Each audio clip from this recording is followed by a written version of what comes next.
Olá pessoal, tudo bem com vocês? No vídeo de hoje nós vamos dar continuidade ao assunto sobre a Guerra Fria. A primeira coisa que a gente vai falar é sobre a independência da Indochina, tá certo?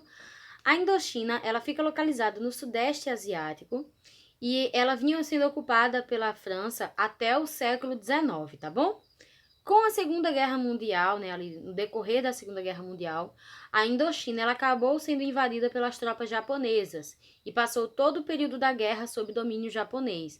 O Japão ele infligia uma série de restrições à região, fazia muito uso da violência, então isso daí não era muito agradável. Com o fim da Segunda Guerra Mundial e a derrota do Japão, o Japão ele foi obrigado a devolver o território da Indochina à França, tá certo? Então a França voltou a ter o domínio da Indochina. Houve um crescimento muito forte da resistência por causa disso, né? A resistência ela acabou provocando, né, o processo de independência da Indochina. Essa moto tá passando lá na pista, bem longe, dá para ouvir aqui.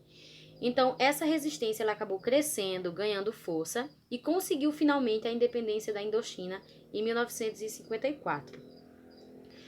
Houve alguns acordos de paz celebrados na cidade de Genebra, na Suíça, onde eles acabaram definindo o futuro da Indochina, tá certo? Eles não consultaram a população, eles simplesmente, por serem os vitoriosos da guerra, eles simplesmente decidiram que a Indochina ela seria dividida. Então, eles dividiram a Indochina em 4 partes.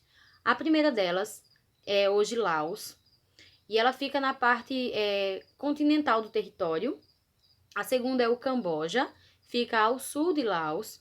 A terceira é o Vietnã. O Vietnã ele foi dividido em 2 partes, tá certo? Totalizando as 4. Vietnã do Norte e Vietnã do Sul, tá certo? Ambas ficam na parte mais oriental do território.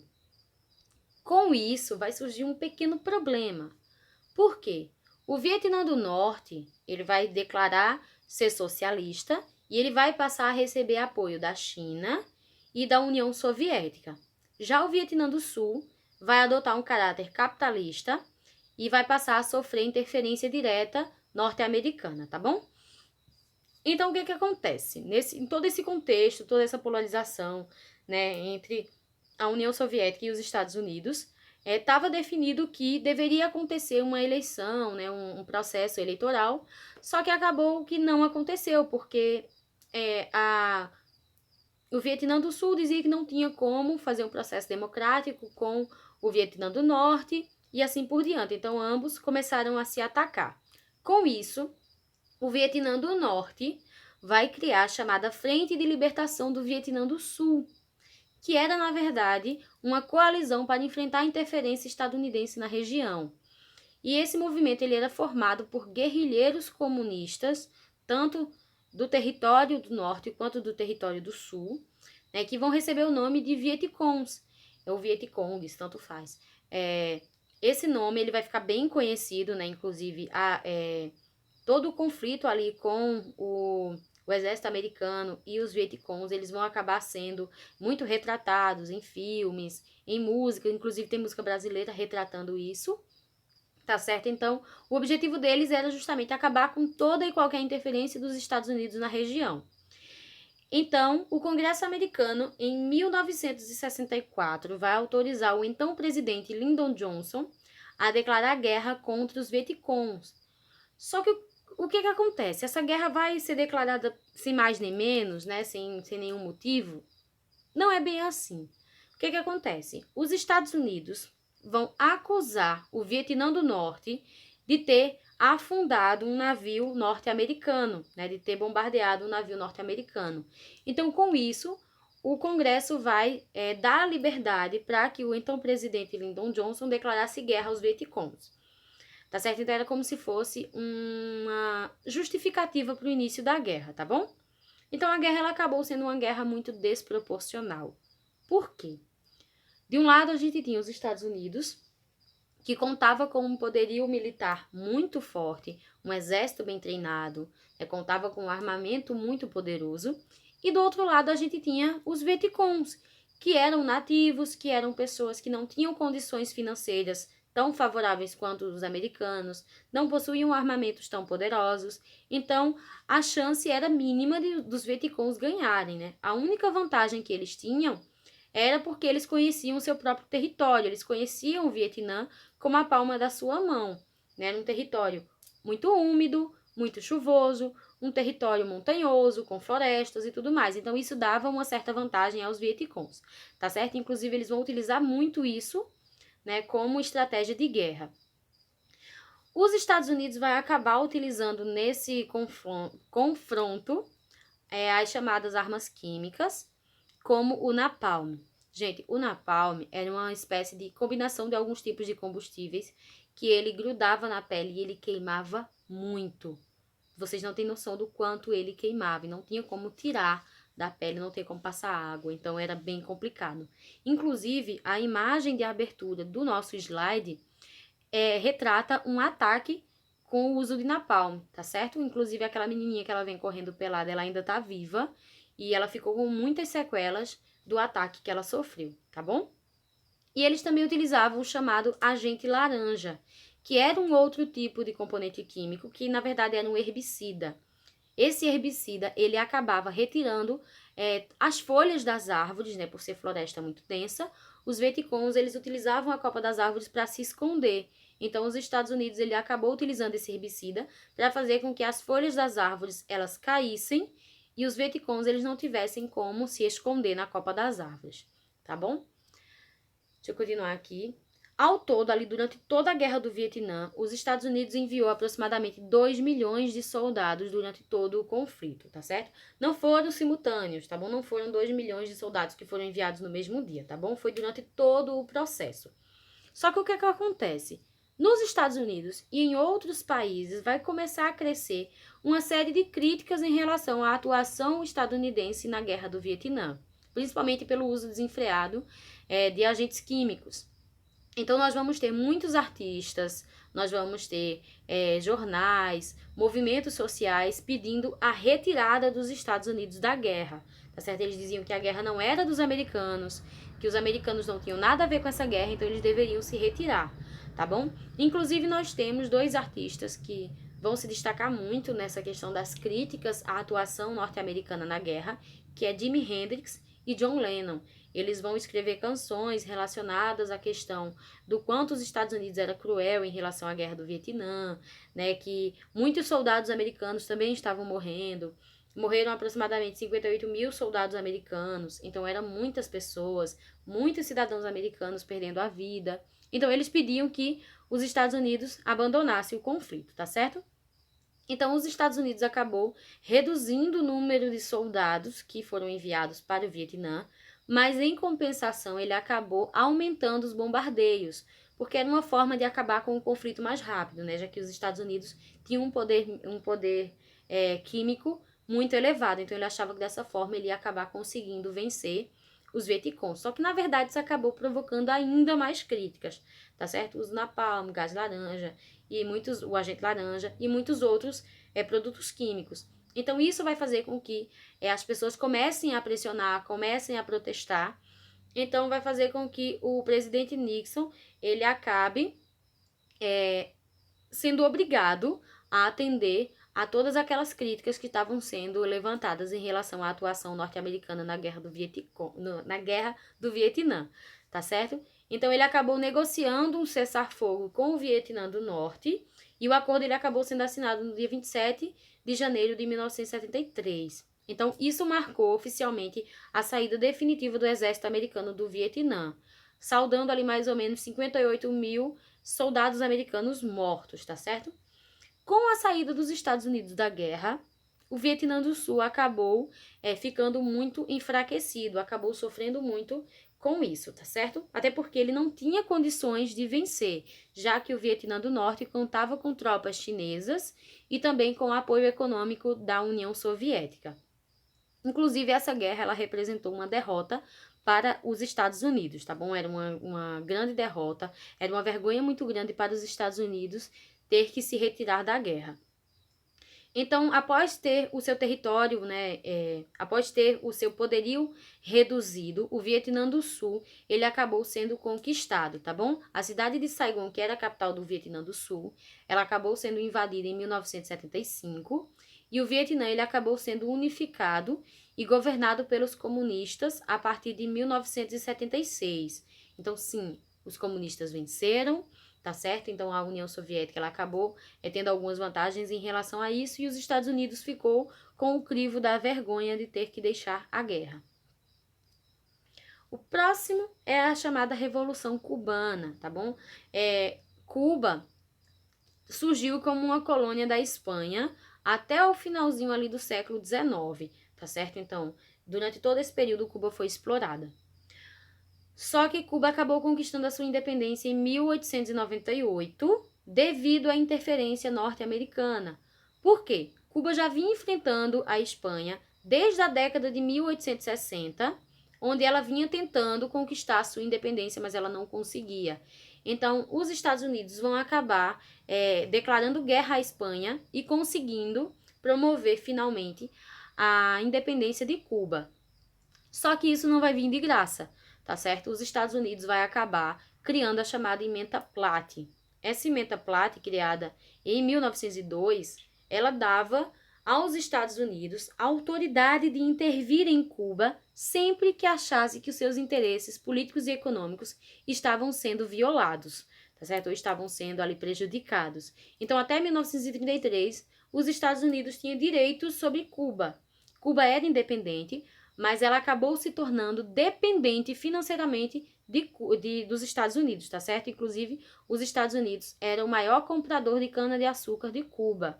Então, Cuba acabou criando uma dependência financeira em relação aos Estados Unidos, tá certo? Então, essa dependência financeira fazia com que houvesse uma série de descontentamentos em relação à administração e à interferência norte-americana no local.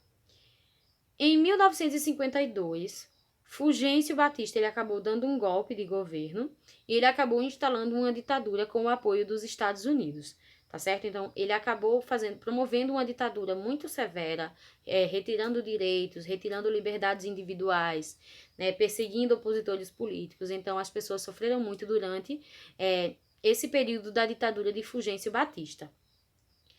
Em resposta a essa ditadura, surgiu um movimento revolucionário de oposição. Esse movimento ele acabou sendo liderado por Fidel Castro e pelo médico Che Guevara, tá certo? Ernesto Che Guevara, que não era cubano, tá bom? Che Guevara, se eu não estou enganado, eu não lembro de onde ele é, mas ele não era cubano, tá bom? Então, o objetivo deles era derrubar a ditadura de Fulgêncio Batista e acabar com toda interferência americana no território.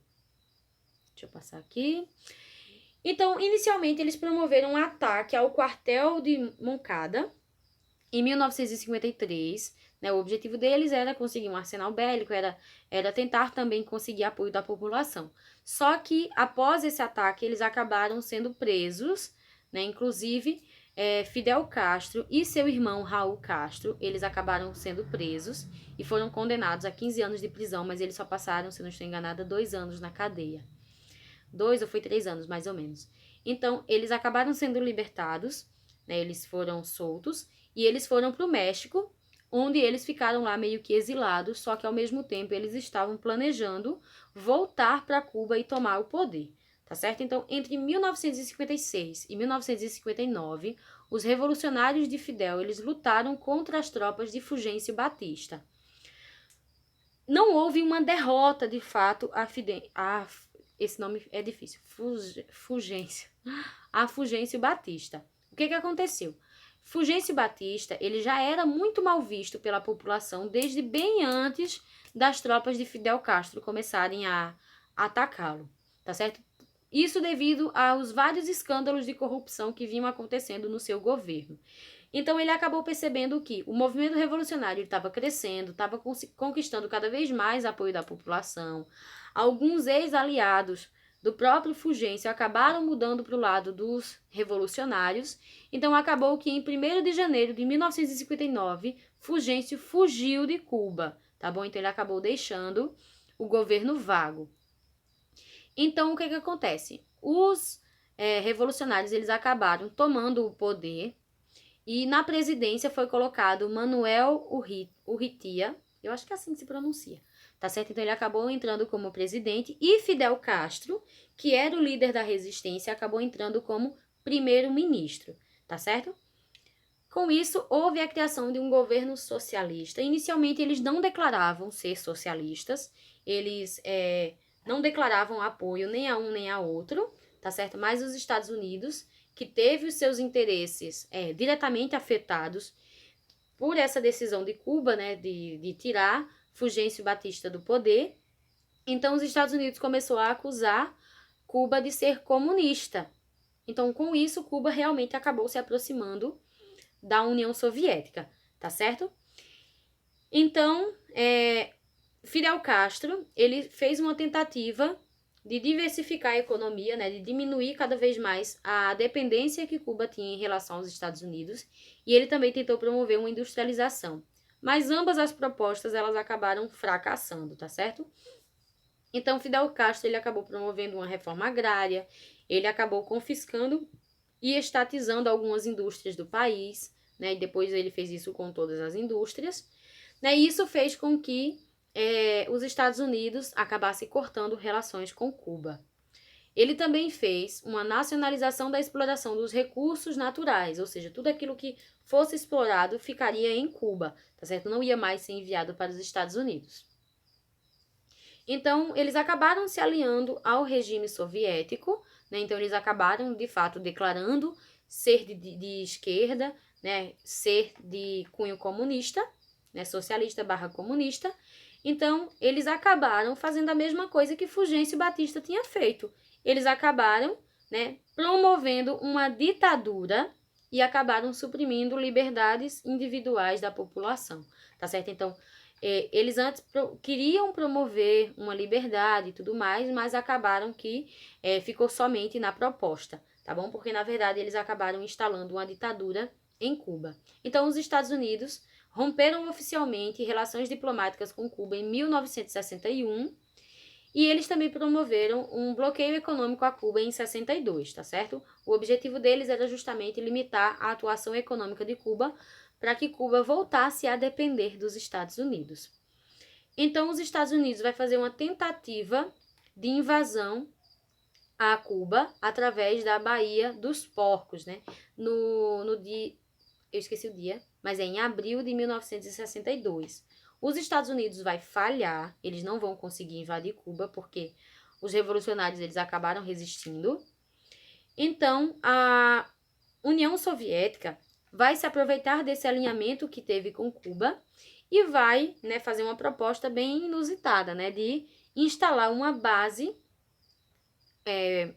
soviética em Cuba, né, uma base nuclear, tá certo? Isso vai gerar uma crise, né, que é chamada de crise dos mísseis. Essa crise ela vai acontecer em 1962 e ela vai ser acompanhada por um bloqueio naval a Cuba, onde os Estados Unidos vai tentar isolar totalmente a ilha de Cuba, mas esse conflito ele só vai durar, essa tensão, na verdade, ela só vai durar 13 dias, tá certo? O que é que as pessoas temiam? As pessoas temiam o início da Terceira Guerra Mundial e eles sabiam que os dois países contavam com um armamento nuclear muito forte. Então, se por acaso a União Soviética tentasse atacar os Estados Unidos, teria uma resposta. E essa resposta ela seria devastadora, tá certo? Então, a ONU acabou intervindo, né, e promoveu algumas negociações com o governo de John Kennedy, que era o então presidente dos Estados Unidos, isso foi bem antes dele ser assassinado. Então, a União Soviética, ela acabou assinando com os Estados Unidos uma espécie de paz, uma espécie de acordo, né, onde a União Soviética ela se comprometia a desativar a sua base nuclear de Cuba, ou seja, retirar todos os armamentos nucleares de Cuba, caso os Estados Unidos também retirasse os seus armamentos, sua base nuclear e seu exército da Turquia, tá certo? Então, a Turquia era um ponto estratégico para os Estados Unidos porque ficava bem próximo à União Soviética, né, ao território soviético. E Cuba também era estratégico para a União Soviética porque ficava próximo ao território americano. Então, os dois países decidiram que iriam se desarmar mutuamente, iriam acabar retirando os seus armamentos nucleares dos respectivos territórios, tá bom? Então, com isso, né, Cuba acaba se tornando independente dos Estados Unidos, independente de todo o resto, tá bom? Então, inicia-se com a administração de Fidel Castro, né? Ele vai administrar Cuba até a sua morte, né? Depois que o outro carinha, que eu esqueci o nome, deixa o poder, Fidel Castro assume como presidente. Após a morte de Fidel Castro, quem assume a presidência é o seu irmão Raul Castro, tá certo? Então, desde a década de 60 que nós não temos eleições em Cuba, tá bom? Cuba é sim uma ditadura, tá certo? Por que é sim uma ditadura? Porque houve uma retirada de direitos individuais e também o processo eleitoral ele não acontece, tá certo? Porque depois da morte de Fidel, quem assume é seu irmão, então não houve eleições, tá certo? Então, provavelmente, Raul Castro vai ficar no poder até sua morte, tá certo? Agora nós vamos falar da Guerra da Coreia. Com o fim da Segunda Guerra Mundial, o Japão ele foi obrigado a desocupar também a Península da Coreia, né? E houve um acordo entre os Estados Unidos e a União Soviética para dividir a Coreia ao meio. Simplesmente assim, ó, bora dividir, eu fico com uma parte, tu fica com outra, tá tudo certo. Então, esse acordo era chamado de Tratado... Esse acordo, ele foi assinado no chamado Tratado de Potsdam, tá certo? Que definiu uma série de outras medidas em relação ao fim da Segunda Guerra Mundial. Então, para delimitar que parte ficaria para cada pessoa, eles utilizaram o paralelo 38 como uma forma de marcação, tá certo? Então, a Guerra da Coreia ela teve início em junho de 1950, quando a Coreia do Norte resolveu atacar a Coreia do Sul, ou seja, invadir o território da Coreia do Sul, tá certo? Mais uma vez, Coreia do Norte comunista, Coreia do Sul capitalista, tá certo? Então, o objetivo da Coreia do Norte era unificar o território, tá bom? Era transformar a Coreia em uma única Coreia comunista. Então, com isso, a ONU acabou declarando guerra à Coreia do Sul, liderada, na verdade, pelas tropas americanas, tá certo? Então, eles acabaram atacando a Coreia do Norte como uma resposta a essa invasão no território da Coreia do Sul. Então, a guerra ela durou cerca de 3 anos, ela foi uma guerra breve, né? Mas a Coreia do Sul ela recebeu muito o apoio dos Estados Unidos e da Grã-Bretanha durante a guerra, e a Coreia do Norte acabou recebendo apoio da China e da União Soviética, tá certo? Então, houve uma formalização em 63 do cessar-fogo entre as duas Coreias, né? Mas devido à interferência da ONU e de outros países, o conflito ele acabou não envolvendo armamento nuclear. Lembrando novamente que o objetivo da ONU era justamente promover a paz, né, aquela coisa toda, que a ONU foi criada depois da Segunda Guerra Mundial. Então a ONU ela ficou meio que tentando mediar um acordo entre as duas Coreias para que elas não acabassem entrando em um conflito nuclear, tá bom? E finalmente ela vai conseguir esse cessar-fogo. Então, em 2018, foi em 2018, as duas Coreias elas voltaram a estabelecer relações. Então, desde essa década, né, desde a década de 60, desde o ano de 63, que os dois países eles não estabeleciam nenhum tipo de relação, tá certo? Então, finalmente, em 2018, os países eles voltaram a ter algum tipo de relação diplomática. Foi quando foi criada a chamada Declaração de Panmunjom, eu não sei pronunciar, gente, eu não sei coreano, tá certo? Que o objetivo era promover a paz, a prosperidade e a unificação das duas Coreias. Que unificação é essa, professora? A unificação de território? Não exatamente, tá certo? Mas era mais o estabelecimento de relações diplomáticas. Esse acordo ele foi estabelecido entre o então ditador da Coreia do Norte, Kim Jong-un, e o então presidente da Coreia do Sul, Moon Jae-in. Eu acho que é assim que se pronuncia, tá certo? Mas eles estabeleceram essas relações diplomáticas, elas são muito importantes, né, para a questão das relações entre os dois países, que desde o ano de 63 estavam bem arranhadas, tá certo? Então, esse acordo, ele na verdade foi um acordo onde os dois países, eles se comprometeram a acabar com todo tipo de armamento nuclear que ainda existia nas duas Coreias, tá certo?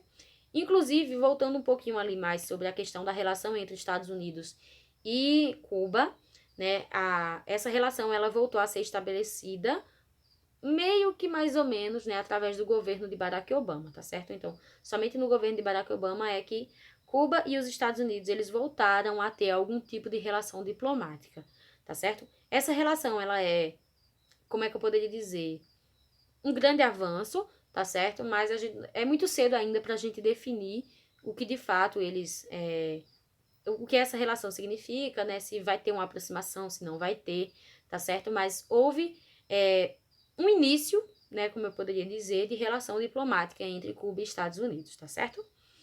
E isso não acontecia desde a Revolução Cubana, tá bom? Quando os Estados Unidos tinha cortado relações com Cuba e tinha declarado esse bloqueio, tá bom? Gente, eu espero que a aula ela não tenha ficado muito longa, tá bom? Amo muito vocês, estou morrendo de saudade. Fiquem com Deus. Qualquer dúvida, é só entrar em contato comigo pelo Zap, tá bom? Um beijo, fiquem com Deus. Tchau, tchau.